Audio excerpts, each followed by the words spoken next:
हमारे चैनल को सब्सक्राइब करें और बेल आइकन दबाएं।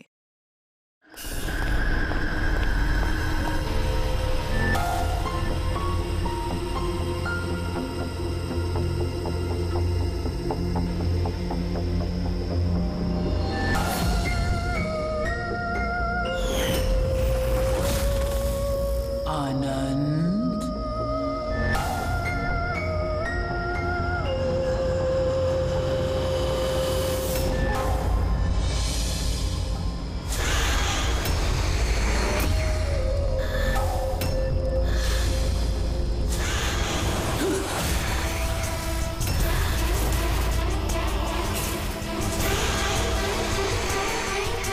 no, no, no.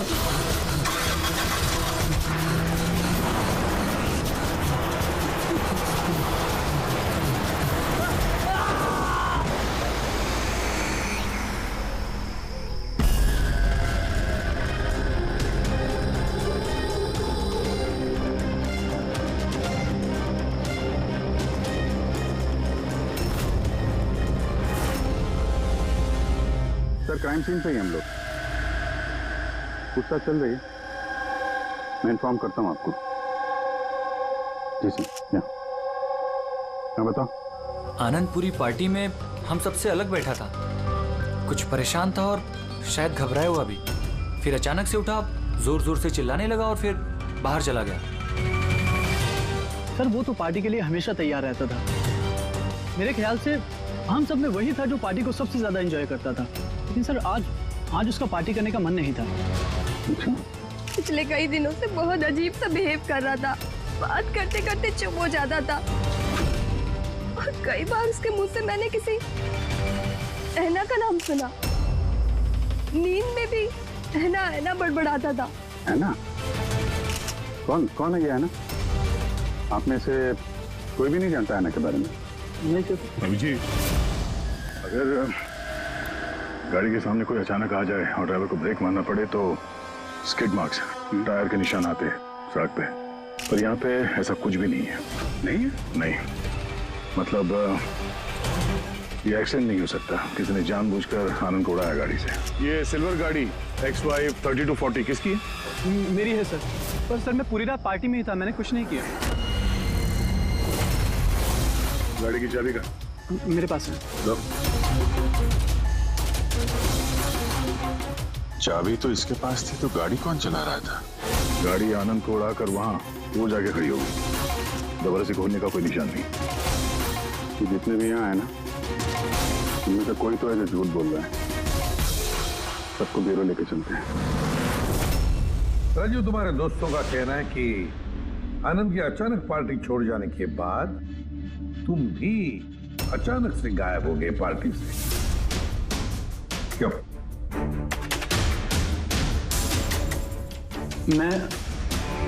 हाँ सर, याद आया। मैं वॉशरूम गया था। एक्चुअली कल कुछ ज्यादा ही पी ली थी तो। अचानक उसी वक्त तुम्हें बाथरूम जाने की जरूरत पड़ी? हैं? कमाल है। मेरा यकीन कीजिए सर, मैं भला क्यों मारूंगा आनंद को, और वो भी अपनी ही गाड़ी से। तो फिर तुम्हारी गाड़ी की चाबी कातिल के हाथ कैसे लगी? हैं? पता नहीं सर। राजीव के कार के स्टीयरिंग व्हील पे तुम्हारी उंगलियों के निशान मिले हैं। अगर तुम गाड़ी नहीं चला रहे थे तो तुम्हारी उंगलियों के निशान स्टीयरिंग व्हील पे कैसे? राजीव ने अपनी कार ठीक से पार्क नहीं की थी, तो मैंने ही उसकी कार को थोड़ा आगे सरका के जगह बनाई थी, क्योंकि सर वो उसने काफी पी रखी थी। तो तुमने अपना काम करने के बाद गाड़ी की चाबी तुरंत उसे वापस दे दी? हाँ सर, उसके बाद मैंने चाबी राजीव को दे दी थी। आनंद से जलते थे तुम। रिया तुम्हारी गर्लफ्रेंड थी जिसे आनंद ने छीन लिया था, इसलिए धमकी दिया था तुमने उसे कि पछताओगे, बहुत भारी पड़ेगा। क्यों? सर वो तो यूं ही मैंने गुस्से में बोल दिया था। सर ये बात बिल्कुल सच है कि मैं आनंद को पसंद नहीं करता था, लेकिन इसका मतलब ये नहीं कि मैं उसका मर्डर कर दूंगा। उस दिन पार्टी के दिन भी झगड़ा हुआ था ना तुम्हारा? झगड़ा नहीं था वो।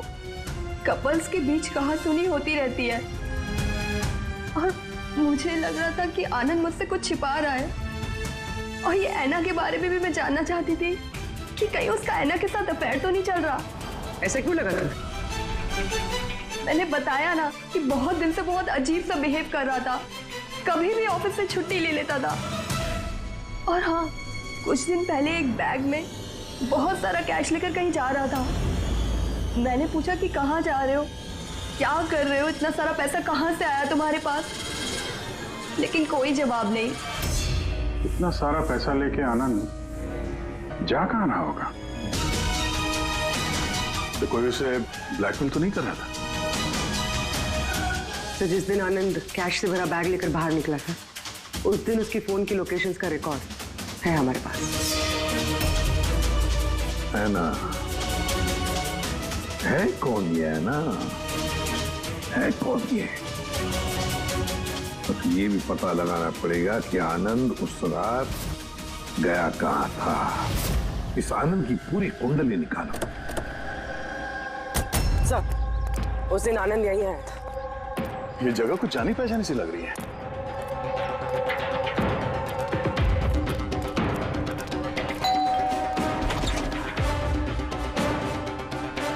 यस, आनंद को जानते हैं? आनंद? ये आनंद। मैं किसी आनंद को नहीं जानता। ऐना यहाँ रहती है? है ना? अब आप? सीआईडी।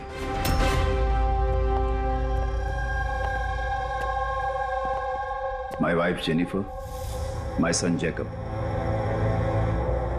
सर, आप ऐना के बारे में क्यों पूछ रहे हैं? हम ऐना से बात करना चाहते हैं। वो यहीं रहती है ना? सर, 5 साल पहले एक रोड एक्सीडेंट में ऐना की मौत हो गई। एक्सीडेंट? जी, किसी कार ने टक्कर मारी और वो टक्कर मारने वाला भाग गया। सर, आनंद के केस में भी ऐसा ही हुआ था। कहीं इन दोनों एक्सीडेंट्स का कोई कनेक्शन तो नहीं? क्या आनंद से कभी मिले नहीं आप? कुछ समय पहले वो आपसे मिलने के लिए यहाँ पे घर पे आया था। नहीं सर, ऐना के जाने के बाद यहाँ कोई नहीं आता। झूठ,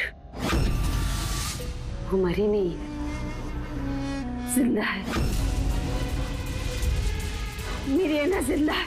रिलैक्स जेनी, रिलैक्स, चुप हो जाओ। सर, ऐना के जाने के बाद मेरी बीवी सदमे में है, इसलिए आप इसकी बात पर ध्यान मत दीजिए। नहीं,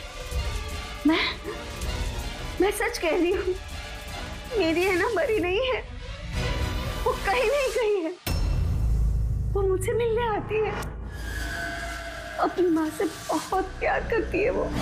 सर, मैंने आपसे कहा ना कि मेरी बीवी सदमे में है, आप इसकी बात पर ध्यान मत दीजिए। ये कुछ भी बोलती रहती है। अच्छा, अगर मेरी माँ पे बकवास लगती है तो ये देखो, आप भी देखिए, ये मेरी ऐना है, ऐना है ये मेरी। कुछ दिनों पहले ही मुझसे मिलने आई थी।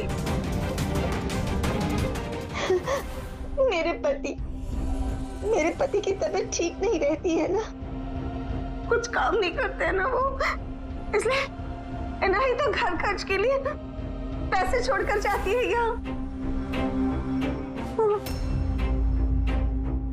सर, ये आनंद आया था यहाँ पे कैश लेकर, कहीं ये उसकी बात तो नहीं कर रही है? पैसे किसी बैग में लाए थे उसने? नो सर, 2 बॉक्सेस में। दिखाइए। जी।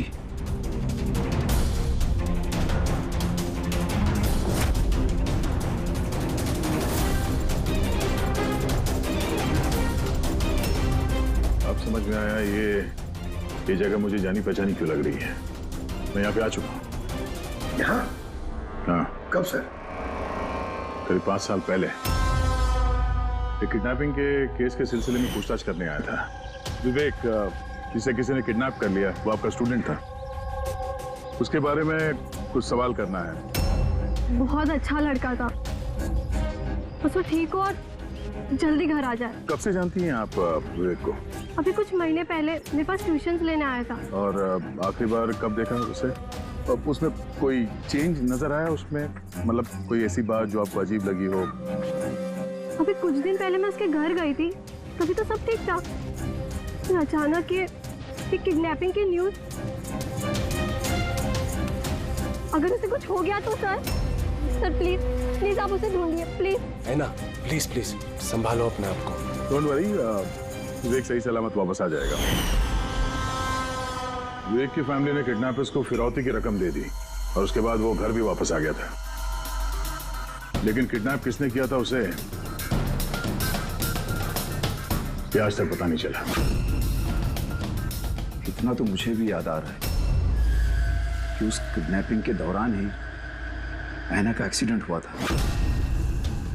पर मेरी समझ में एक बात नहीं आ रही है कि ऐना उतनी रात को उस सुनसान रोड पर गई क्यों थी? उसे तो उस वक्त घर पर होना चाहिए था डिनर के लिए।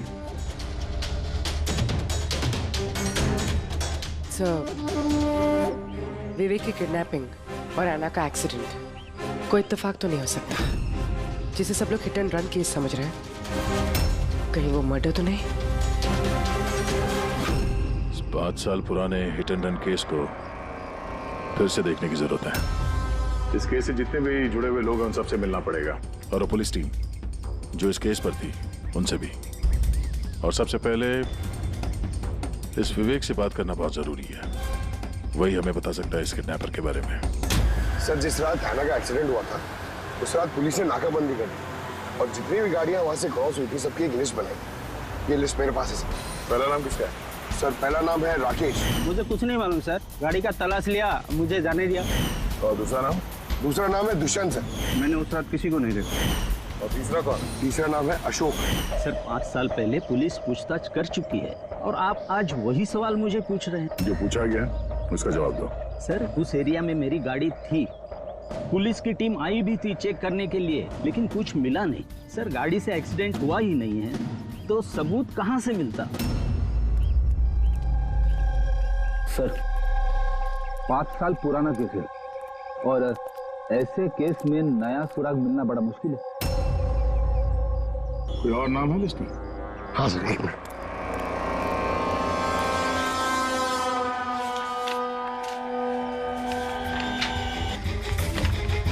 ये सर, ये Paresh, plot number 21 Shastri Nagar Mulund. Plot number 21 Shastri. ये तो वही एड्रेस है जहां 5 साल पहले आनंद और उसका परिवार रहता था। तो कहीं ये परेश आनंद के पिताजी तो नहीं? मतलब आनंद के पापा की गाड़ी वहां पर थी जहां पे ऐना का एक्सीडेंट हुआ। अब देखना ये पड़ेगा कि गाड़ी कौन चला रहा था, आनंद या उसके पिताजी परेश। 5 साल पहले ऐना रोड एक्सीडेंट में मर जाती और 5 साल के बाद अब आनंद मर जाता है सर रोड एक्सीडेंट में। इन दोनों मर्डर्स में सर कोई ना कोई कनेक्शन जरूर होगा। बेटा, वो बहुत मुश्किल घड़ी थी हम सबके लिए। आज भी याद करता हूँ तो कांप जाता हूँ। मेरे बेटे को नई जिंदगी मिली है, वो घर लौटाया है, ये बहुत है। क्या जरूरत है फिर से उन बातों को दोहराने की? जरूरत नहीं होती तो हम लोग यहाँ आते नहीं। हम लोग विवेक को ज्यादा परेशान नहीं करेंगे, बस कुछ एक सवाल हैं जो हम इनसे पूछना चाहते हैं।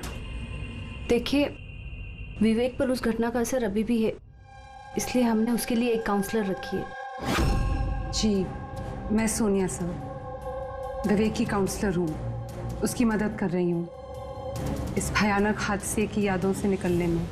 पोस्ट ट्रॉमेटिक स्ट्रेस डिसऑर्डर के पेशेंट्स कैसा महसूस करते हैं आप लोग तो जानते ही हैं। सर, जब विवेक किडनैपर्स के पास बंदी था तो उसे बहुत सी नशीली चीज़ें दी गई ताकि वो होश में ना रह सके, किसी को याद ना रख सके। इन नशीली चीज़ों से विवेक के दिमाग पर बहुत बुरा असर हुआ है सर, इसलिए अपनी ज़िंदगी की उस दौर की बहुत सी बातें उसे याद नहीं है। तो क्या विवेक को किडनैपर्स के बारे में कुछ भी याद नहीं? जी नहीं। विवेक, आप जरा ये फोटो देखिए। कुछ याद आता है आपको? ये आपको ट्यूशन देती थी, पढ़ाती थी आपकी टीचर।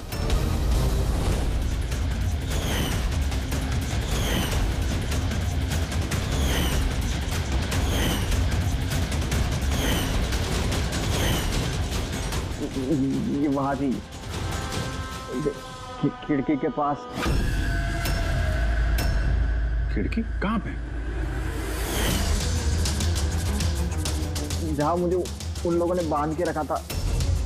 कहाँ पे बांध के रखा था तुमको विवेक? वो कौन सी जगह थी वो? विवेक कहाँ पे रखा था, कुछ याद करो। विवेक, हाँ कहाँ पे? रिलैक्स विवेक, ज्यादा अपने दिमाग पर जोर मत डालो। वो please, this is not good for him. Okay, relax Vivek, relax. ये विवेक को जहाँ पे कैद करके रखा था वहाँ पे ऐना की मौजूदगी और ऐना की मौत एक्सीडेंट नहीं है। किडनैपिंग से कुछ ना कुछ लेना देना है इसका।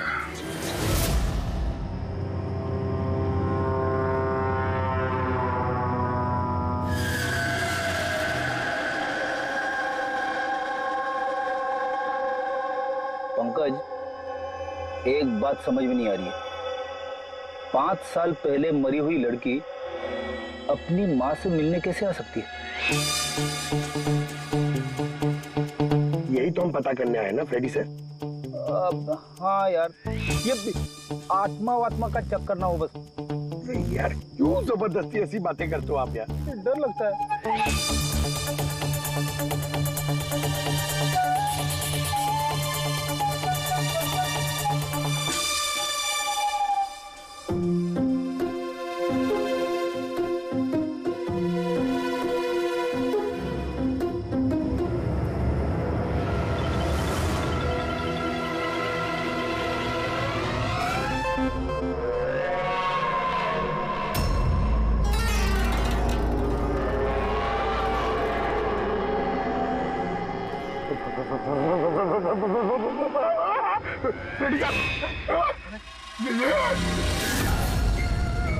ऐना की आत्मा।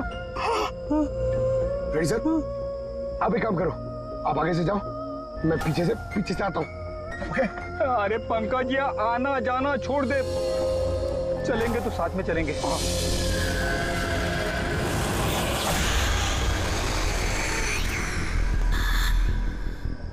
लड़की से डर रहे हो? सर क्या बात कर रहे हो आप? अरे चुप रही, वो लड़की की आत्मा है, समझे?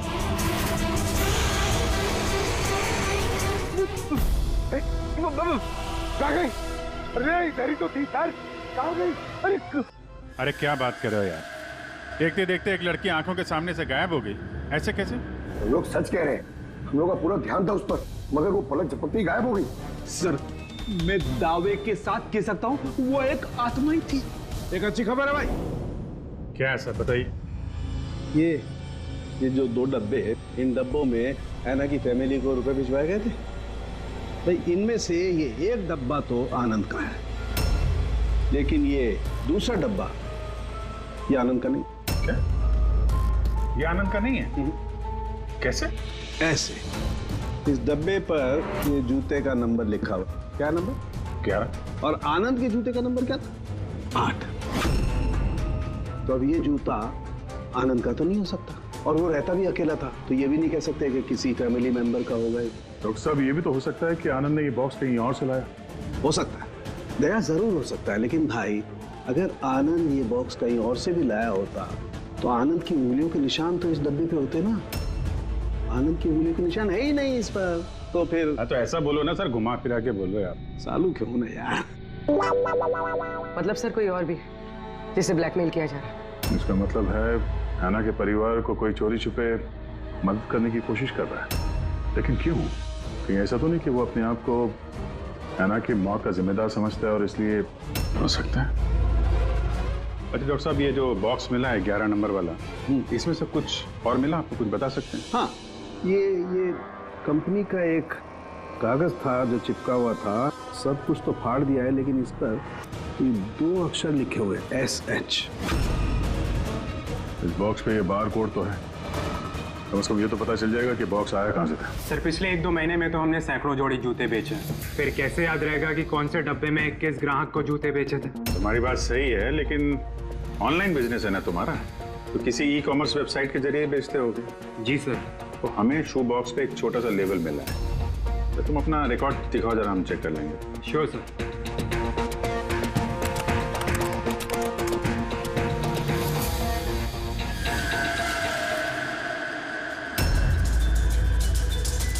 लेबल पर भी एसएस लिखा हुआ था।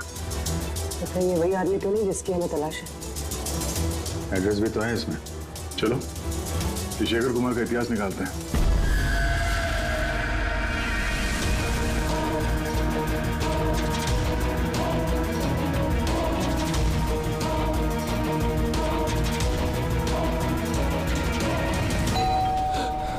अभी कौन होगा?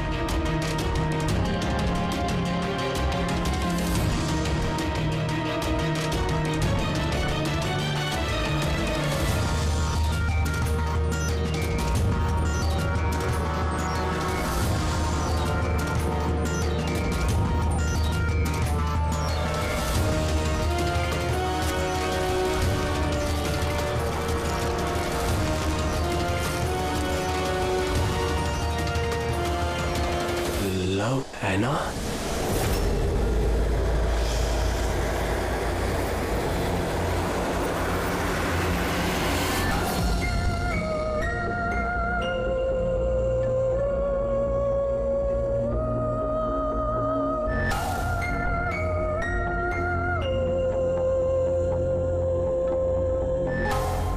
तुमने मुझे मार डाला। ना, मैंने कुछ नहीं किया। देखो मुझे मत मारो। एना प्लीज खोलो, कोई दरवाजा खोलो। अरे कोई है प्लीज। शेखर मेरे पास आओ।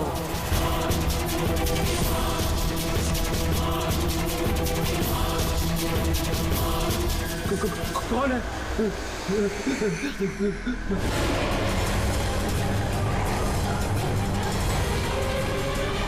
कौन हो तुम?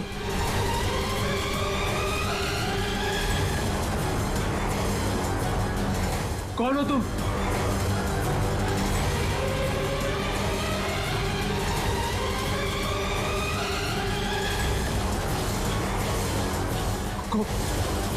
कौन हो तुम?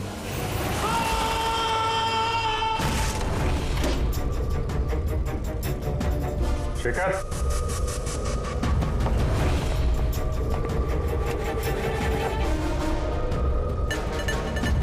गुनाह कबूल करो, confess.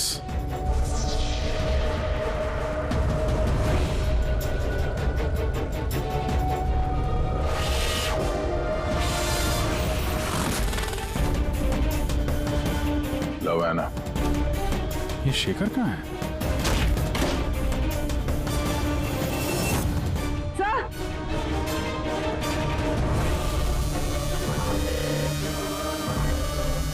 He's no more, sir. जिसका डर था वही हुआ।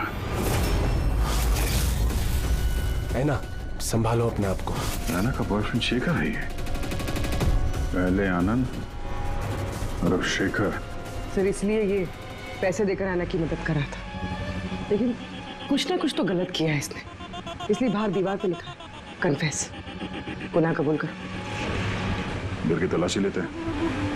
पता भी चले कि आनंद और इस शेखर का आपस में कोई कनेक्शन था क्या?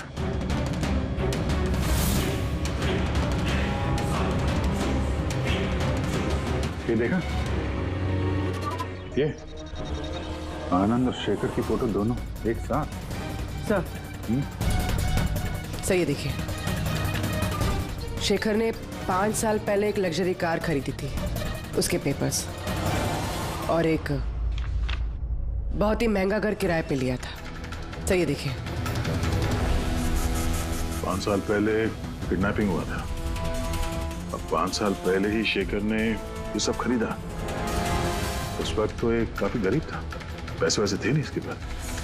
कहीं किडनैपिंग में ये शेखर भी मिला हुआ तो नहीं था? हो सकता है आनंद और शेखर दोनों दोस्त थे और दोनों ने मिलकर शायद विवेक की किडनैपिंग की और इसीलिए दोनों की जान चली गई। 5 साल बाद कौन बदला ले रहा है इन लोगों से?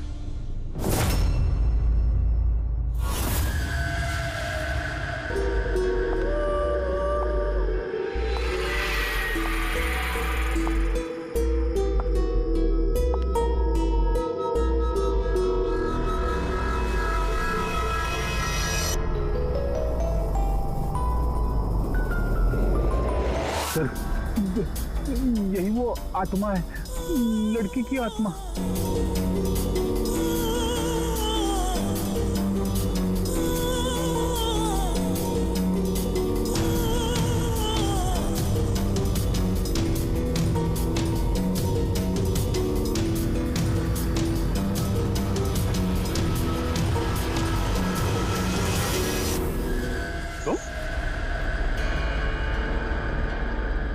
जी हाँ, आपका बेटा जेकब अपनी बहन के कपड़े पहन के घूमता है। सर, मैंने बताया था ना आपको कि ऐना की मौत का जैकब को बहुत बड़ा सदमा लगा है। जैकब और ऐना जुड़वा भाई बहन थे। ऐना हम सबका बहुत ख्याल रखती थी, लेकिन ऐना के जाने के बाद जेनिफर हमेशा जैकब से कहती रहती, ऐना होती तो ये होता, ऐना होती तो वो होता, ऐना इस ड्रेस में ऐसी लगती, ऐना उस ड्रेस में वैसी लगती। बस सर, धीरे धीरे ये सारी बातें जेकब के दिमाग में ऐसा असर करने लगी कि वो अपनी बहन की पहचान को ही अपनी पहचान बना बैठा। लेकिन सर, मेरा बेटा दिमागी तौर पर जरूर कमजोर है, पर वो किसी की जान नहीं ले पाएगा। अपनी मरी हुई बहन का बदला लेने के लिए भी नहीं। अरे सर, इसकी तरफ देखिए तो सही आप। शेखर के साथ करीबी रिश्ता था ऐना का। शेखर कैसा इंसान था, कुछ बता सकते उसके बारे में? सर, वो दोनों एक दूसरे को बहुत पसंद करते थे, लेकिन एक्सीडेंट से कुछ दिन पहले ऐना शेखर से नाराज रहने लगी थी, उससे अलग होना चाहती थी। शेखर से नाराजगी का क्या कारण हो सकता है? हो ना हो, विवेक के बारे में सारी जानकारी शेखर ने ऐना से हासिल की होगी। उसके बाद उसने विवेक को किडनैप करने का प्लान बनाया, उसने किडनैप किया। किसी तरह से ऐना को पता चल गया होगा और उस रात वो शेखर का पीछा करते करते उस जगह पे पहुंच गई जहां पे शेखर ने विवेक को किडनैप करके रखा था, और किसी कारण उसे वो वहां से भागना पड़ा, और वहां सुनसान सड़क पे किसी ने एक कार से ऐना को कुचल दिया। मतलब वो जगह जहां पे विवेक को बांध के रखा गया था, वो ऐना के एक्सीडेंट स्पॉट के आसपास ही है। वो जगह ढूंढते हैं जहां पे विवेक को बांध के रखा था। सर, जहां पे ऐना का एक्सीडेंट हुआ उसके आसपास सिर्फ यही एक बंद पड़ा हुआ घर है। ये घर बंद पड़ा हुआ है और आसपास सिर्फ जंगल। ठीक है, अंदर देखते हैं। आइए आप लोग।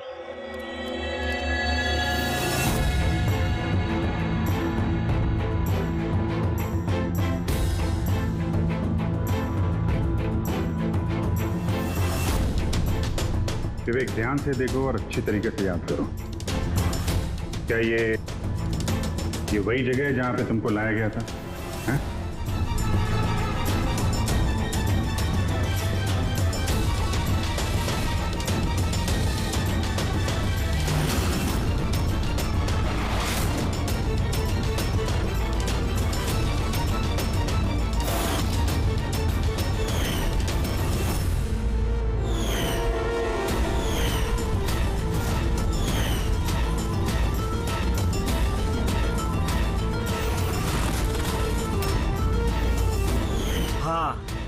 यही वो जगह थी।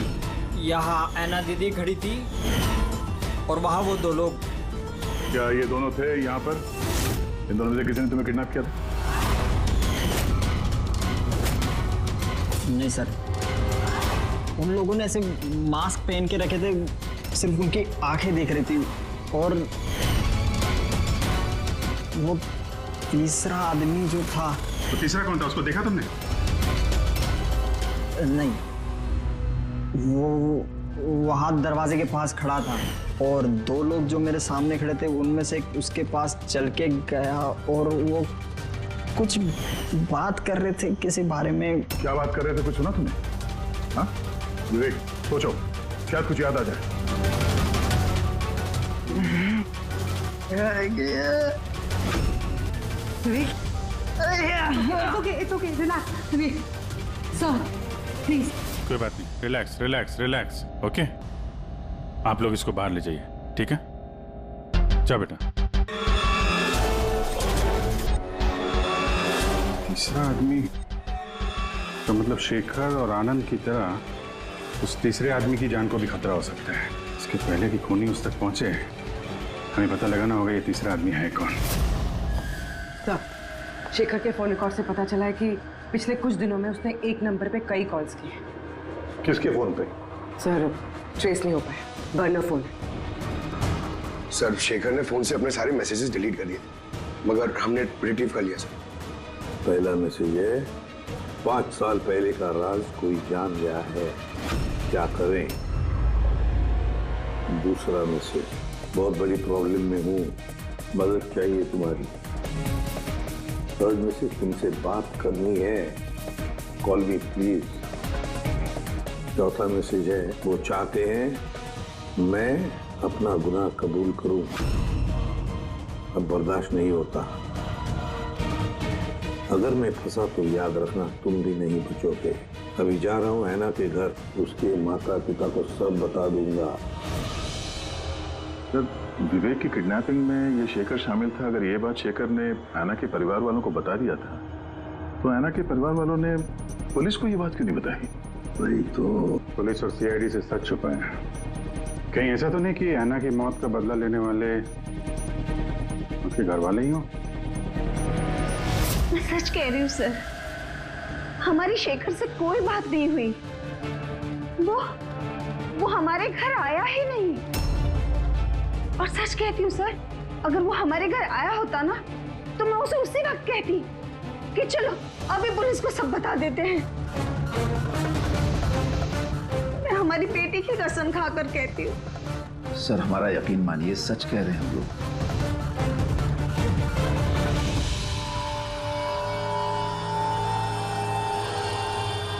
ठीक है, आप लोग वहां जरा उस कमरे में बैठिए।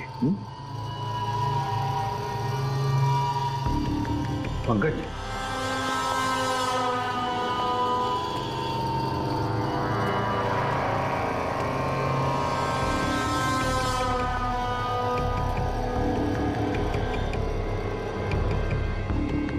हो सकता है ऐन वक्त पर शेखर ने अपना इरादा बदल लिया, वापस लौट गया।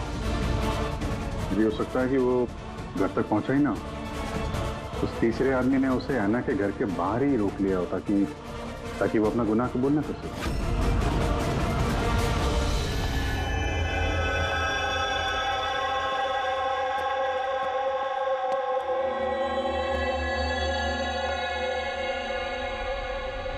जेकब, तुम्हारी गाड़ी बहुत सुंदर है। तुम्हें भी ऐना की तरह तैयार होकर रात को बाहर जाने का शौक है ना? घूमने जाते हो ना? तो देखो, कुछ याद है क्या? पिछले संडे की बात है। पिछले संडे रात को 12 बजे तुम ऐसे तैयार होकर बाहर गए थे ना घूमने? देखो, घबराओ मत, ठीक है? कुछ नहीं हुआ तुम्हें। अगर मैं कुछ सवाल पूछूंगा, उसका जवाब देना, ठीक है? उस रात तुमने कुछ देखा था? कुछ अजीब सा हुआ हो, या कोई था वहां पे? भैया, जब मैं घर वापस आ रहा था ना, तो मैंने ना अपने घर के पास एक कार देखी थी, और भैया वहां पे ना 1, 2, दो लोग भी थे, और वो लोग ना कुछ आर्ग्यूमेंट कर रहे थे, फाइटिंग कर रहे थे वो लोग। वो जो 2 जन जो फाइटिंग कर रहे थे, उनके चेहरे देखे आपने? ना। अच्छा, वो जो गाड़ी थी, वो गाड़ी का नंबर याद है तुम्हें? नो। अच्छा, जाने दो नंबर को। ये बताओ, गाड़ी का शेप या कौन सी गाड़ी थी, कौन से कलर की थी, कुछ याद है आपको? कलर भैया, कलर ना सेम टू सेम मेरी कार जैसा था, और ना खुली हुई जीप थी, बहुत अच्छी। हाँ? सर, ओपन रेड जीप थी सर।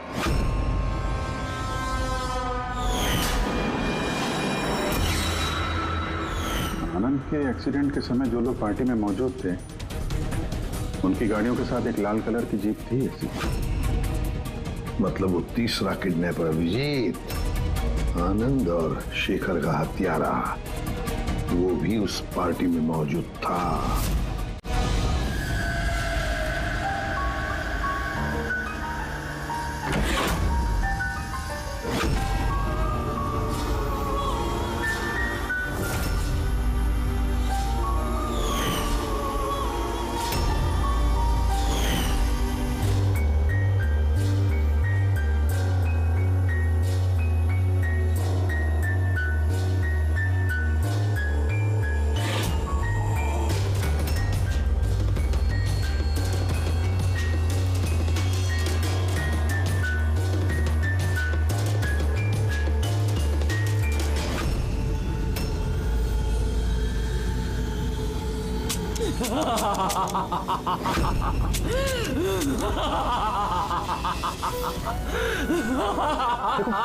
मैं चाहता हूँ कि मुझसे गलती हुई, लेकिन प्लीज प्लीज मुझे जाने दो। मुझे माफ कर दो, मुझे जाने दो यहाँ से। वो तो आनंद और शेखर ने किया, मैंने कुछ नहीं किया। मुझे माफ कर दो।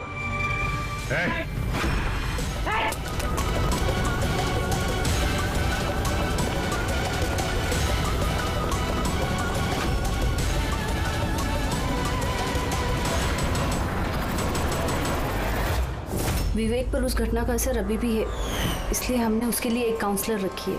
जी, मैं सोनिया सिंह। मैं कुछ फ्रेंड से मिलकर वापस आ रही थी, तभी मैंने देखा कि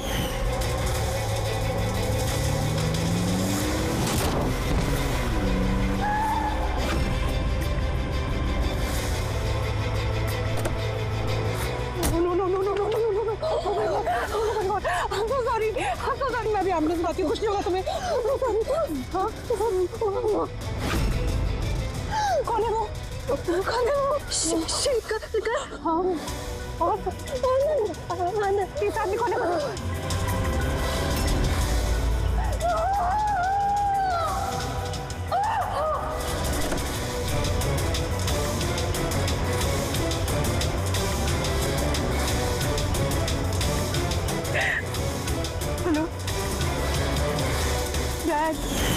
उस दिन गाड़ी पापा ने,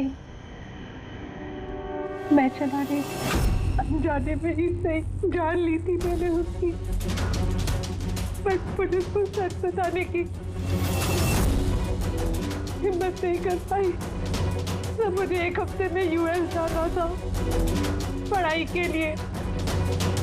अगर पुलिस केस बन जाता तो मेरा करियर बर्बाद हो सकता। अपने करियर की फिक्र में तुमने एक मासूम की मौत के साथ नाइंसाफी होने दी। मैं समझती हूँ सर, और ऐसा नहीं है कि मुझे पछतावा नहीं था, मुझे एहसास था अपनी गलती का। ये गिल्ट अंदर ही अंदर मुझे खाए जा रहा था। 5 साल बाद जब मैं वापस आई तो मैंने आना की फैमिली को ट्रैक किया और मुझे पता चला कि उनकी हालत बहुत बुरी है और आना के कातिल और विवेक के किडनैपर्स खुले घूम रहे हैं। नफरत हो गई थी मुझे अपने आप से, खोजती थी सर मैं अपने आप को, इसीलिए मैंने ये सब किया। 5 साल पहले मुझसे जो गलती हुई थी उसको सुधारने के लिए, आना को इंसाफ दिलाने के लिए। आना ने मरने से पहले आनंद और शेखर का नाम बता दिया था मुझे। उन्हें ट्रैक करने में मुझे ज़्यादा मुश्किल नहीं हुई। मैंने उन्हें ब्लैकमेल किया और उनसे आना की फैमिली को पैसे दिलवाए ताकि उनकी मदद हो सके, और उनको डराती रही, धमकाती रही, क्योंकि मुझे तीसरे किडनैपर का नाम पता करना था। क्योंकि मैं जानती थी कि उस दिन आना के पीछे 3 आदमी पड़े थे, 3 लोग उसका पीछा कर रहे थे। मैंने देखा था सर। तो क्या बताया उन दोनों ने? आनंद उसको नहीं जानता था सर, और शेखर इतना डरा हुआ था उस आदमी से कि उसने कुछ भी बताने से मना कर दिया था। इसीलिए मैं विवेक की काउंसलर बनी। मुझे लगा शायद मैं उस बच्चे से कुछ सच निकलवा सकूं। तो वो खुद इतने सदमे में था कि उसे कुछ याद नहीं था। फिर मरने से पहले शेखर ने मुझे सच्चाई बताई कि विशाल वो तीसरा किडनैपर था। विशाल मास्टरमाइंड था सर। विवेक की किडनैपिंग, ये सब उसका प्लान था। तो इसलिए कानून को अपने हाथ में लेने का फैसला कर लिया तुमने। ऐना को इंसाफ दिलाने के लिए गलत रास्ता चुना तुमने सोनिया। और इस बार तुम्हें अपने करियर की फिक्र भी नहीं। कानून से कोई नहीं बच सकता। जो कुछ तुमने किया है उसकी सजा तुम्हें भुगतनी पड़ेगी। For more updates, subscribe to our channel, click the show links and enjoy watching the videos.